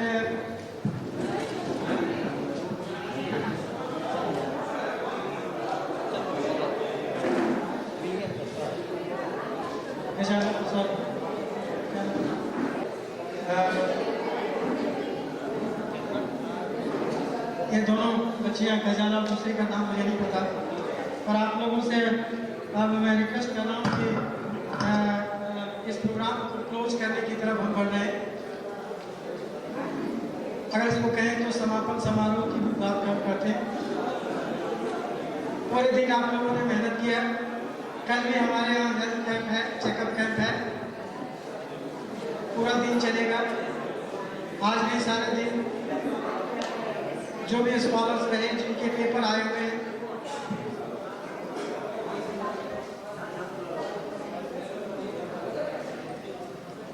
please silence. और जो भी scholars हैं please seminar hall में आ जाएं। Validity session start हो रहा है, distribution certificate start हो गया। सर हमारे एड्रेस कर दें प्लीज। हमारे स्टाफ जितने भी हैं यूनिवर्सिटी के, वो सभी शायद हॉल में आ गए हैं, आ गए हैं, ठीक है। जितने भी हमारे स्कॉलर हैं जिन्होंने आज पार्टिसिपेशन किया, उन सबके सर्टिफिकेट्स कुछ लोग जो दूर जाने वाले थे उनको दे दिया गया है। जो लोग दूर नहीं थे वो अगर यहाँ हैं तो वो लेकर जाएंगे। फिजियोथेरापी कॉन्फेडरेशन से जितने लोग आए हैं, जिन्होंने अपना पार्टिसिपेशन किया, जिन्होंने पेपर भेजा, जिनका पेपर ऑलरेडी मेल पे आया, जो हमने रिव्यू किया, और उनके पूरे कार्य को देखते हुए हम लोगों ने जो कॉन्फ्रेंस कमेटी है उन्होंने डिसाइड किया उनको सम्मान देने के लिए। और ये सम्मान उनके कार्यों के लिए एक सर्टिफिकेट इसलिए दिया जाता है कि आप अपने कार्य में जो जहां आप कार्य कर रहे हैं आपको लगे कि हमें इस कार्य के लिए सराहना मिल रही है। मैं एक और दूसरी जिम्मेदारी हमारे पास जो अभी है, जो मैं मेरे आदरणीय चांसलर साहब जो अभी नहीं है, श्री मदन सैनी जी, उसके बाद अगर देखा जाए तो चेयरमैन साहब की जिम्मेदारी बनती है।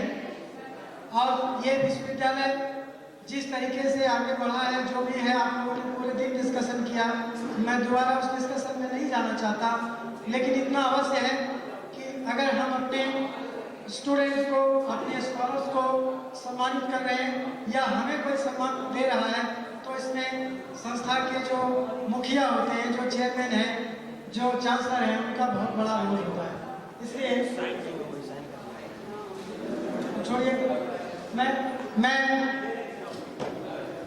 विश्वविद्यालय के चेयरमैन श्री आदरणीय पवन सैनी जी से रिक्वेस्ट करूंगा कि आप मंच पर हैं और इन्हें कर्नल भाटा जी आप सम्मानित करेंगे। आप सभी से निवेदन है, मंच पे बैठे जितने लोग हैं सब खड़े हो जाएं और इनका सम्मान करें। ये इनका हमेशा साथ रहता है, दिन रात हम लोग आप लोगों के लिए काम करते हैं और शायद आप लोग बैठकर हम उसके साथ करते हैं, इसलिए मैं आपका धन्यवाद। Chancellor of this university is not here. On behalf of the Chancellor, I think Vice Chancellor has right to.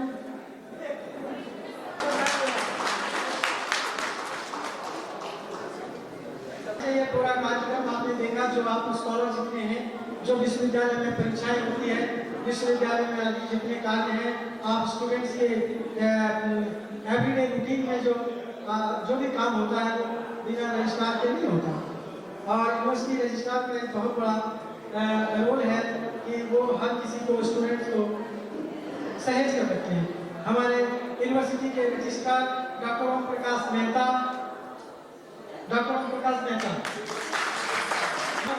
Saini ji से उनका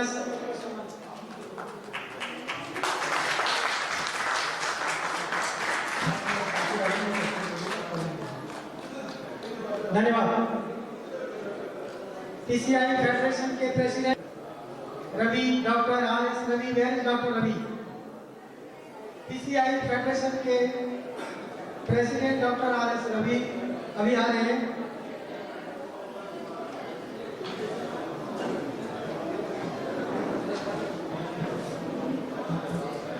हमारे विश्वविद्यालय के, जैसा कि मैंने आपको इंट्रोड्यूस कराया था, विशाल कहाँ है? मिस्टर विशाल जोरदार को सम्मान करेंगे। मोनिका जी कहाँ है? मोनिका,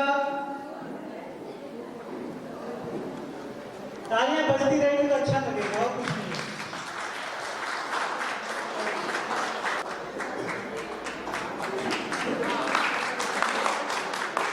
इनके छोटे से छोटे कार्यों की सराहना के लिए थोड़ा सा सम्मान। Neeraj, where is Neeraj? Come to the stage.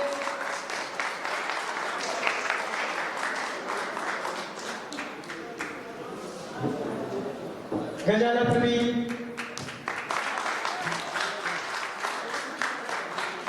Kajal,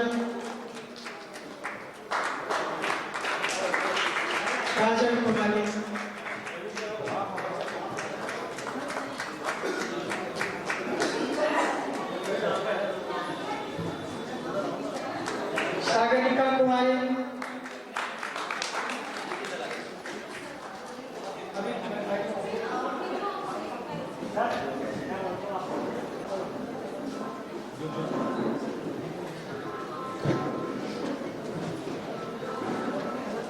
Now I invite for entering Meena Kumari. Please.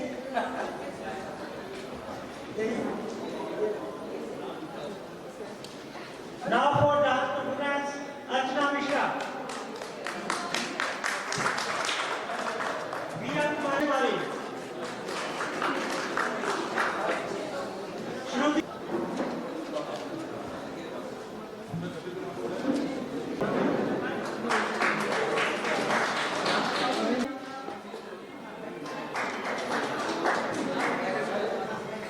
Nishi Kumari, N Sharma,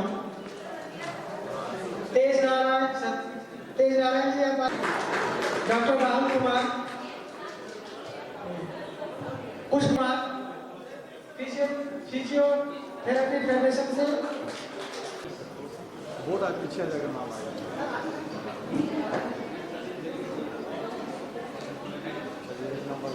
ठीक है सर। मैं रिक्वेस्ट करूंगा, एक minute sir, wait. Archana Mishra, ठीक है Pushpa Kumari Singh, please come to the stage.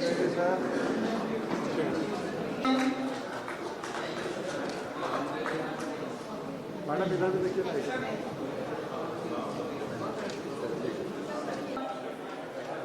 Come to the stage. एक minute sir. Chandrashekhar, ठीक है। चंद्रशेखर,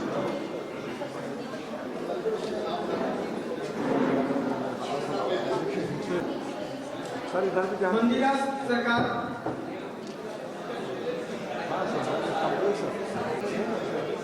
सारे फोटो यूनिवर्सिटी वेबसाइट पे मिल जाएंगे, प्लीज पीछे बैठे खींच लीजिए, कंफर्म है। हाँ सर, सामने सर, तो मैडम इधर बैकग्राउंड में वो आ जाएगा पूरा। मैडम सामने आप नीचे जा रहे हैं।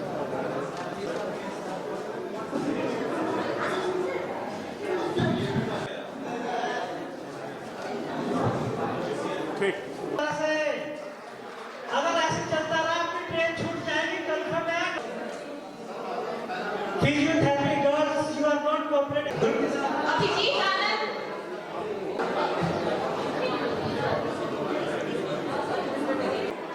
कुछ सर्टिफिकेट्स ऐसे हैं जिनको नहीं मिला है, कुछ मेडल्स हैं जिन्होंने काम किया है और उनके मेडल्स रखे हैं। वो मेडल भी विदिन 5 मिनट्स आई थिंक। इसके बाद कार्यक्रम आज का समाप्त होगा।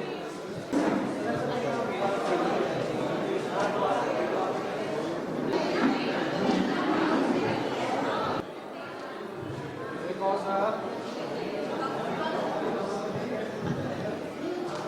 ठीक है, पीछे हाँ, एक मिनट। तालियां बजती रहनी चाहिए।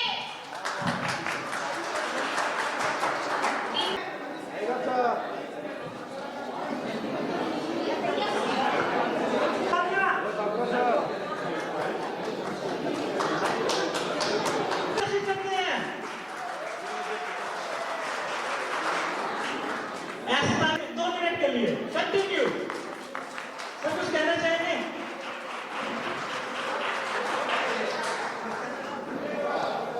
नमस्कार सभी को, मेरी आवाज आ रही है सबको? हेलो, मेरा नाम डॉक्टर रजनीश श्रीवास्तव है और मैं दिल्ली में श्री राम सिंह हॉस्पिटल में एज HOD 18 ईयर्स से प्रैक्टिस कर रहा हूँ। और जब भी मैं कैपिटल यूनिवर्सिटी में आता हूँ मुझे बहुत अच्छा लगता है और यहाँ से मैं PhD भी कर रहा हूँ। सर का आशीर्वाद हमेशा हमारे साथ रहता है और बहुत प्यार है। आज एक्चुअली मैं थोड़ा सा डिस्टर्ब सुबह से था। My father is not well right now, he is in Patna, that's why मैं स्टेज पे नहीं आ पाया, बट सर ने मौका दिया तो मैं तो सब बोलने का कोशिश किया। तो thank you very much all of you.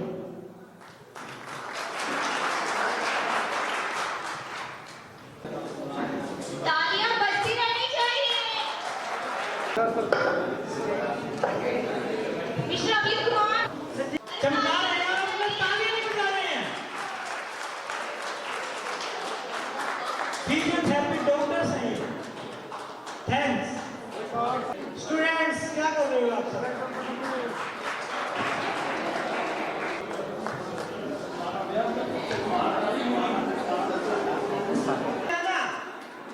Black and white दिखाई देंगे सारे, लेकिन आप तो रंगीन मिजाज के हो।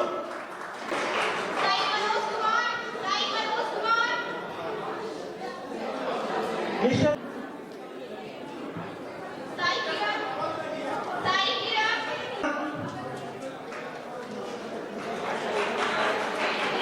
एक बात और अनाउंस कर रहे हैं, कल हमारे यहाँ पर हेल्थ चेकअप कैंप है और डॉक्टर वीरेंद्र की टीम उस प्रोग्राम को कल और सब फिजियोथेरेपिस्ट का मोस्ट वेलकम है उसके लिए। Doctor Piyush Kumar Sharma, doctor Piyush Kumar Sharma. जोरदार तालियां। तालियां तो बजाइए। Doctor Umesh. Doctor Umesh please. जैसी फीलिंग्स आती है ना वैसे ही काम होता है। मेरे लिए पॉजिटिव फीलिंग्स है आपके उठा तो कौन हंसेगा,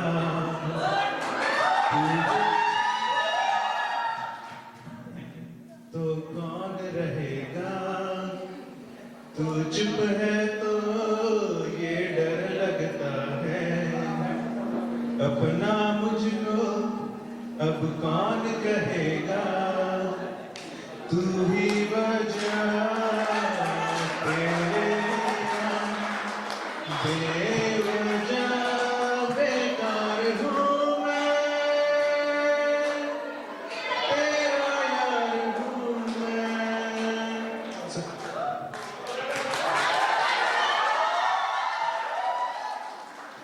इस परफॉर्मेंस के लिए एक सर्टिफिकेट हो जाए, एक मेडल भी हो जाए।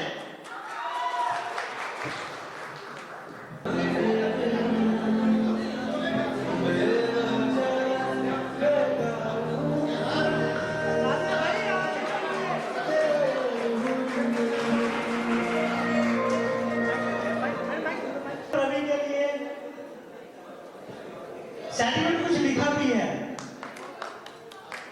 For valuable sport.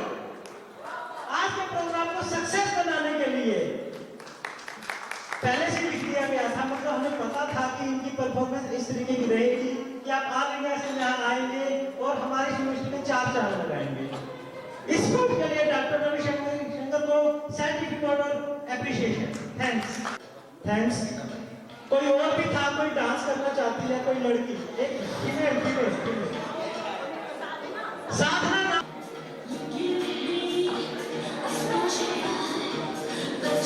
आगे आ सकते हैं, कोई प्रॉब्लम नहीं है, बैठिए।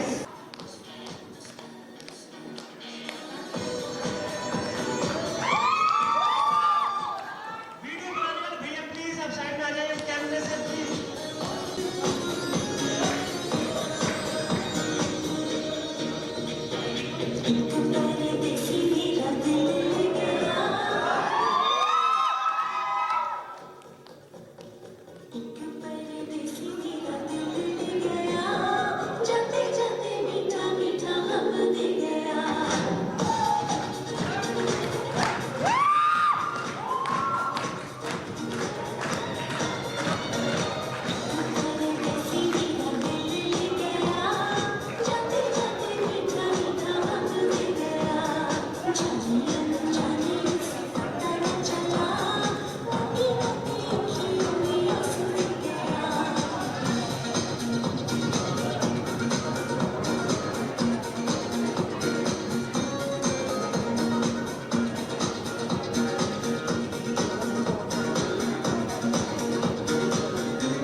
परफॉर्म किया है, आपने डांस देखा, तो प्लीज उनको भी मेडल से एक बार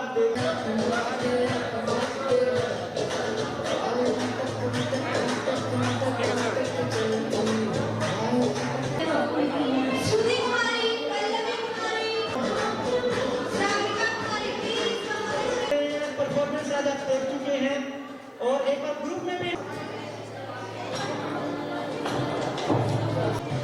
जोरदार तालियां, धर नहीं जा पाओगे।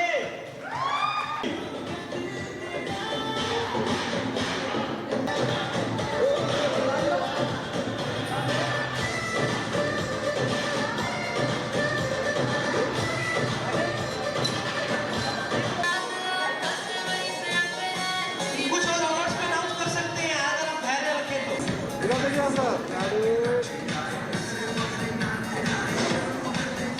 ऑटोमेटिक ड्रामे देंगे, dance, group dance, programme group